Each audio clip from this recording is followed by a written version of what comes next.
Lusa Extra, um podcast da agência Lusa. Olá, bem-vindos ao Lusa Extra. Eu sou a Maria de Deus Rodrigues e hoje vamos falar sobre as eleições do domingo passado, 26 de outubro, na Argentina. Eleições nas quais o partido do ultraliberal Javier Milei conseguiu mais de 40% dos votos nestas legislativas intercalares, 2 anos depois de ser eleito e contrariando as sondagens que apontavam para um empate com a principal oposição, os peronistas. Para compreendermos um bocadinho o que aconteceu e o que pode vir a acontecer, vamos falar hoje ao telefone com o Márcio Rezende, que é o nosso correspondente em Buenos Aires. Olá, Márcio. Olá, Maria, e olá a todos que nos ouvem. Márcio, com uma recessão económica instalada, uma inflação que passa aos 30%, tudo isto consequência muito da austeridade orçamental, a tal política da motosserra aplicada pelo Milei desde que foi eleito em 2023. Como é que se explica esta vitória expressiva?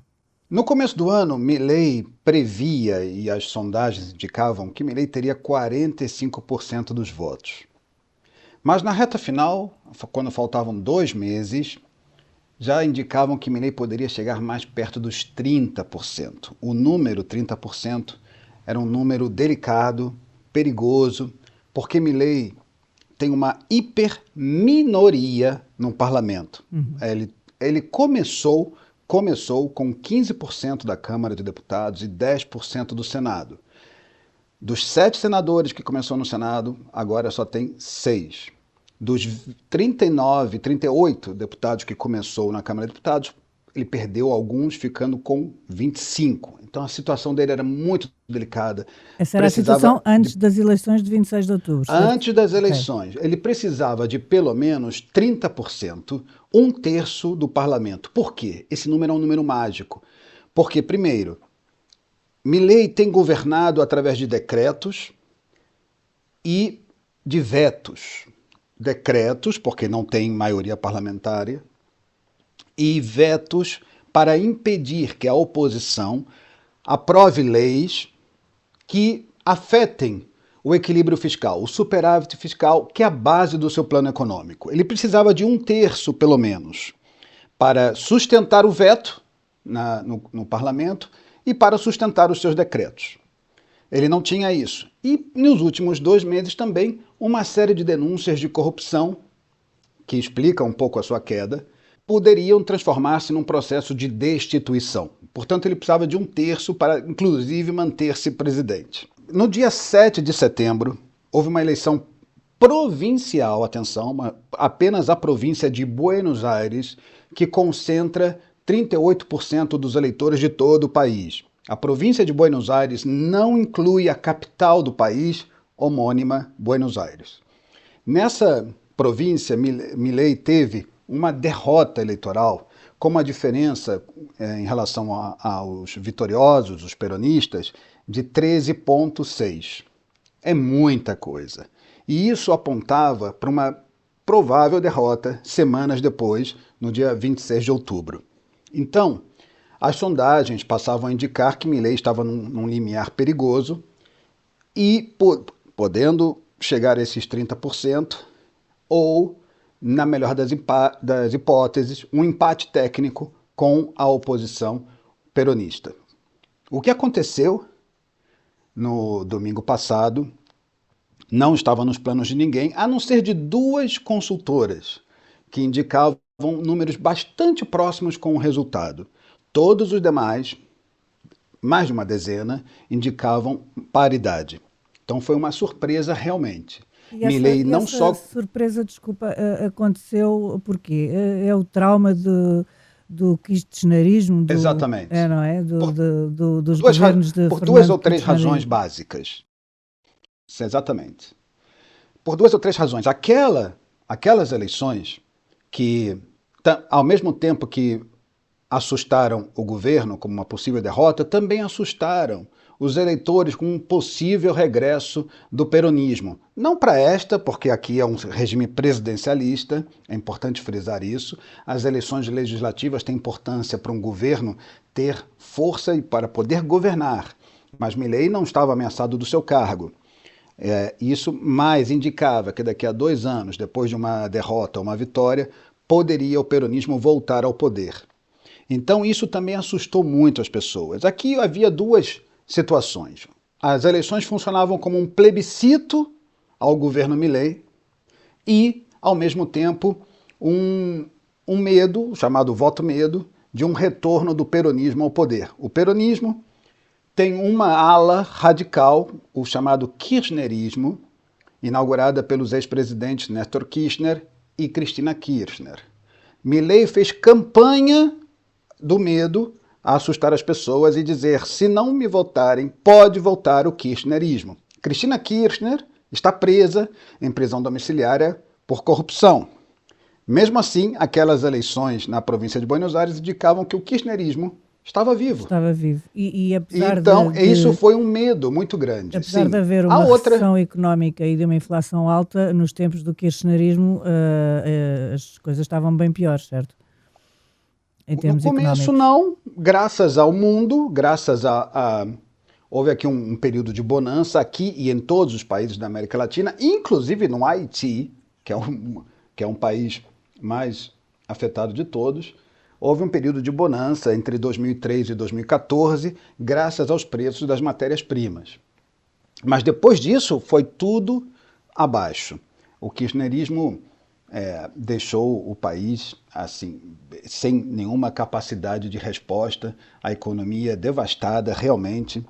E aqui aqui não pesa tanto o que pode haver no mundo, da extrema-direita funcionar com um discurso anti-imigração na Europa ou nos Estados Unidos. Aqui o que importa para as pessoas é a economia. Claro. Como está a economia?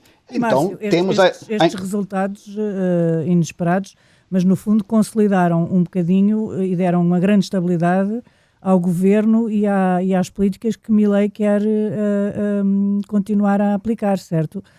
Este reforço no Congresso e no Senado, embora não fosse o almejado terço, já lhe dá mais estabilidade e mais capacidade para negociar com os outros partidos, certo? Ele conseguiu bem mais do que o terço. Milei ficou a apenas 22 deputados de conseguir maioria para as suas reformas, e é possível conseguir esses 22, porque há em torno de 40 deputados ali que não respondem a um lado nem a outro, estão abertos a negociar. No Senado ficou a 13, é um pouco mais complicado o Senado. No Senado ele ficou a 13 senadores, o número é menor, mas a Câmara é também menor. Na Câmara de Deputados há 257 deputados, no Senado 72 senadores. Ali ele ficou a 13 no Senado de conseguir maioria para aprovar as suas reformas. É possível conseguir também, mas ali vai ser um pouco mais difícil a negociação. Nesta quinta-feira, à tarde, Milei se reúne. Milei começa a inaugurar uma fase que seria a de um político mais tradicional, não já de um outsider. Ele se reúne com os governadores das províncias, a Argentina tem 24 províncias, para apresentar e tentar negociar ali as suas reformas, a começar pelas laboral e tributária. Esses governadores vão pedir coisas básicas como dinheiro, verbas para as suas províncias, inclusive para obras de infraestrutura. Por exemplo, há 2 anos que neste país, desde que chegou o Milei, não se constrói nem se repara nenhuma estrada.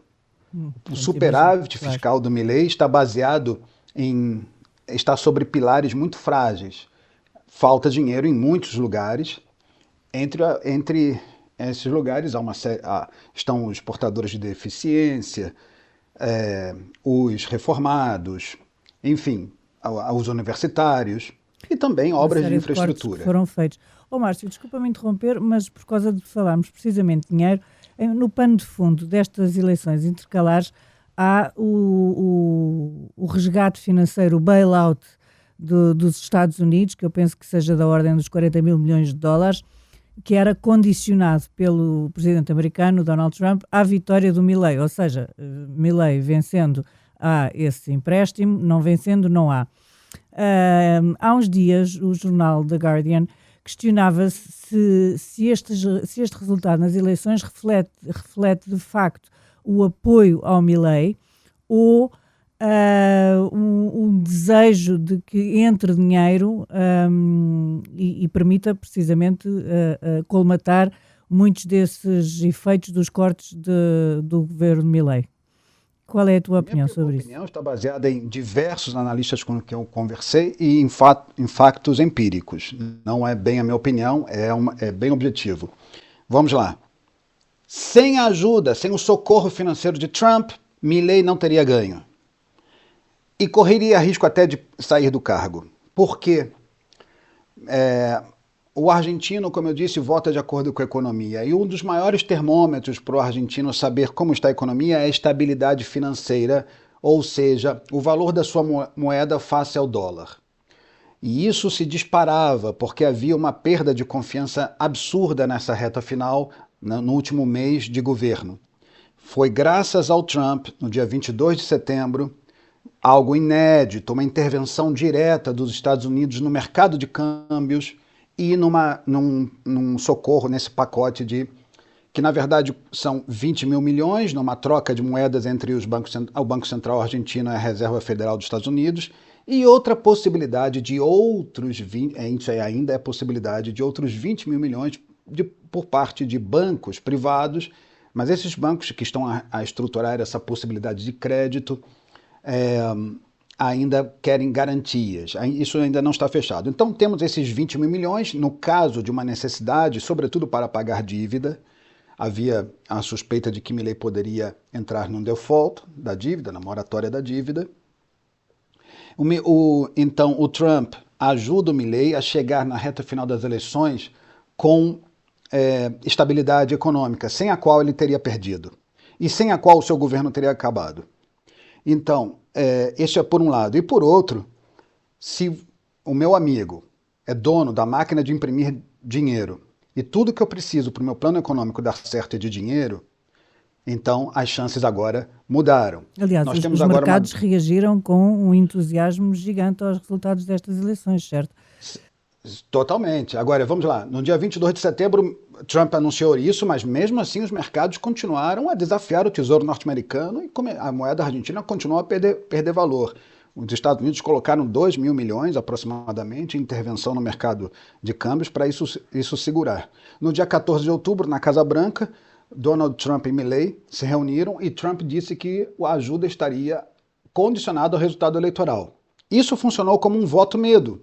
Muita gente disse, bom, vou votar para que isso dê certo, porque sem essa ajuda, pior será. Então, isso teve um impacto nas eleições, o chamado voto medo. Isso teve um impacto. Agora, isso também revela que o plano econômico de Milei é frágil e estava a ponto de fracassar. Em abril já tinha. Não é sustentável. Demanda muito dinheiro. E em abril o FMI já tinha posto 20 mil milhões, dos quais desembolsou até agora 14 mil milhões. E o plano de Milei, por que tem essa fragilidade? Porque o Milei ancorou o peso argentino, sobrevalorizando a moeda argentina em relação ao dólar. Essa estabilidade artificial visa conter a inflação. Então, a inflação começa a cair, há uma estabilidade na inflação. Em 2023 a inflação foi de 211%, no ano passado de 118% e neste ano pode fechar em torno de 30%. Essa queda é brutal. 30% é um número absurdo para qualquer país normal no mundo, mas na Argentina acaba funcionar como um bom número. Pois é. Estamos em torno de 2% mensais. Da Cristina Kirchner, a inflação era quase de hora a hora a aumentar, certo? Veja, a inflação na época da Cristina Kirchner era em torno de 30% também, e por isso ela era muito criticada.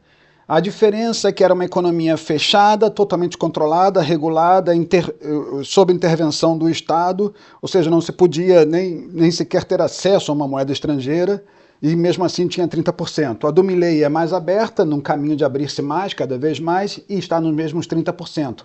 O que se percebe é que lá não havia luz no final do túnel e aqui sim. Essa é a grande diferença. Agora as pessoas estão com essa luz no final do túnel a apostar e, ao mesmo tempo, com uma recessão econômica fruto de um brutal ajuste fiscal de 5 pontos do produto interno bruto. Então, como ficam? Bom, eu sei que voltar aquilo, eu sei o resultado daquilo que eu tive. Isto aqui vamos experimentar está agora mal, desta forma, mas não é? quem sabe pode melhorar. Pois. Essa é a lógica. Pois, e era isso que eu ia perguntar-te isso. Tu tens feito muitas reportagens na rua, falas muitas vezes com as pessoas na rua. Nestes dias que seguiram às eleições, o que é que tu sentiste? Portanto, sentiste isto, penso eu, que acabaste de dizer, não é? Que as pessoas pensam voltar ao que era antes não vai dar certo, portanto vamos experimentar esta via. Também este alívio do empréstimo dos Estados Unidos. Há algum receio do envolvimento dos Estados Unidos nisto? Eu estou a pensar, infelizmente, muitos presidentes americanos chegaram a dizê-lo, que a América Latina era um pouco o quintal dos Estados Unidos, não é? E, portanto, eles tinham algum direito de ingerência. Há conflitos recorrentes, neste momento com a Venezuela a coisa está novamente a acender. Achas que os argentinos receiam que esta ajuda ou que Trump possa mudar repentinamente de ideias e tirar o tapete a Milei, mas que mesmo assim vale mais isso do que votar na oposição? O que é que tu tens ouvido das pessoas? Eu acho que esse é um ponto delicado, porque nós estamos numa espécie de reedição da doutrina Monroe, a América para os americanos, e que foi abandonada no começo deste século. Depois dos atentados das Torres Gêmeas, os Estados Unidos concentraram-se no Oriente Médio, Afeganistão, Iraque, e enquanto a China começou a expandir-se para a África e a América Latina. Uhum. Então, esse abandono dos Estados Unidos da região, digamos assim, essa concentração de esforços em outras regiões do mundo, permitiu que a esquerda, pela primeira vez, chegasse ao poder. O primeiro presidente foi o Lula, e a partir disso, numa sequência quase como um dominó, cada ficha dessas foram para o lado da esquerda. Havia já uma esquerda intermediária no Chile e todas as demais vieram depois.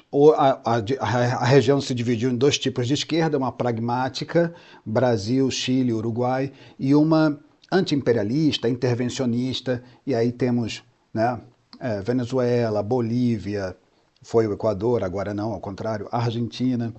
Então, nessa divisão, a China penetrou muito, mas ainda não como na África, mas penetrou muito. O Trump, o que faz agora é voltar a concentrar-se na região, associando-se aos países com possíveis aliados de direita e extrema-direita. Para fazer o contrapeso à influência da China.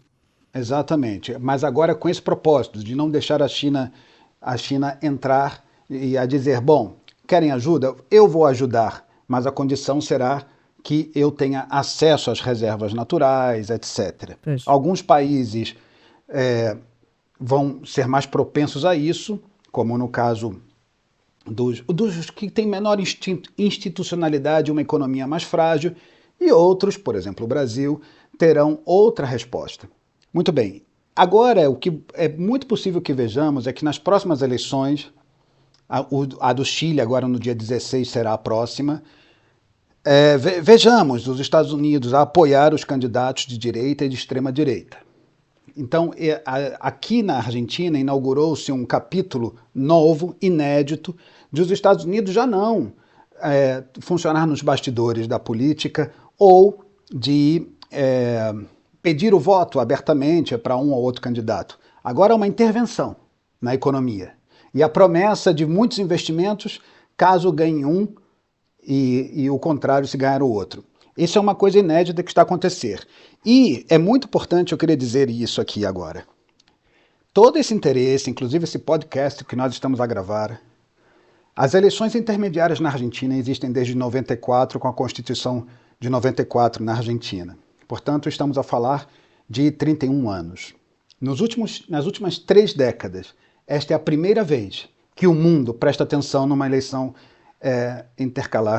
intermediária na Argentina. Uhum. E isso está associado com Donald Trump. Pois. essa intervenção do Donald Trump. Com esta e, claro, geopolítica mundial, não é? Claro. E um outsider como Javier Milei, que também o êxito ou o fracasso de Javier Milei tem impacto em outras extremas-direitas pelo mundo.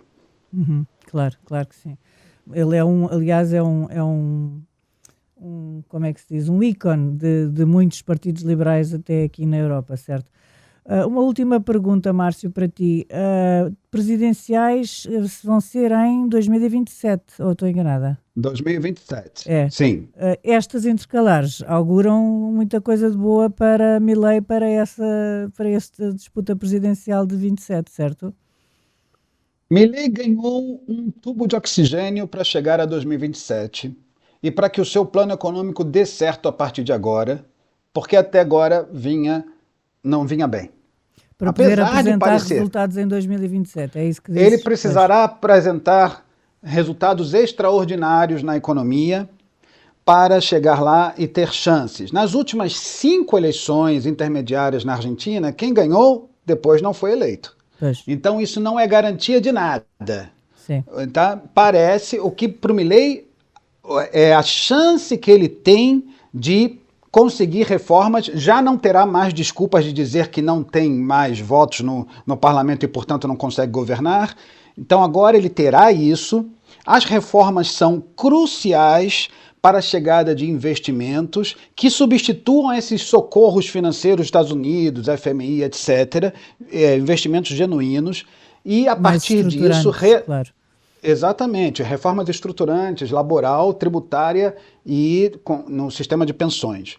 Então, essas reformas vão permitir a chegada de investimentos, não é uma coisa para já, e mas a partir disso... É um balão de oxigênio para que o Milei... É um balão de oxigênio, mas não significa que o doente saiu da cama. Vamos ver como chega a economia lá. Aqui, o crucial é a economia do Milei. Não importa tanto o lado ideológico, isso aí, as pessoas isso até atrapalha um pouco o Milei, na verdade. Isso só serve para para garantir o seu núcleo duro, que é em torno de 30% dos votos. Então, o que eu quero dizer com isso é que, se Milei não tiver um bom resultado eleitoral, surgirá do outro lado uma alternativa opositora. E apesar de Milei ter ganho estas eleições com 40% dos votos válidos, 60% não votou nele e outros 32% de eleitores nem sequer foram votar num país com voto obrigatório. Ou seja, a maioria da população não está de acordo com Milei. Não nos enganemos, a maioria não está com Milei. Ele precisa conquistar essa maioria e para isso a economia tem de funcionar até 2027. É isso. Márcio, muito obrigada. Ajudaste aqui a perceber muito melhor o que se está a passar na Argentina e o que se pode vir a passar nos próximos 2 anos, pelo menos. Mais uma vez, muito obrigada por ter estado na Lusa Extra. Uma produção da agência Lusa, disponível em lusa.pt e nas plataformas de podcast.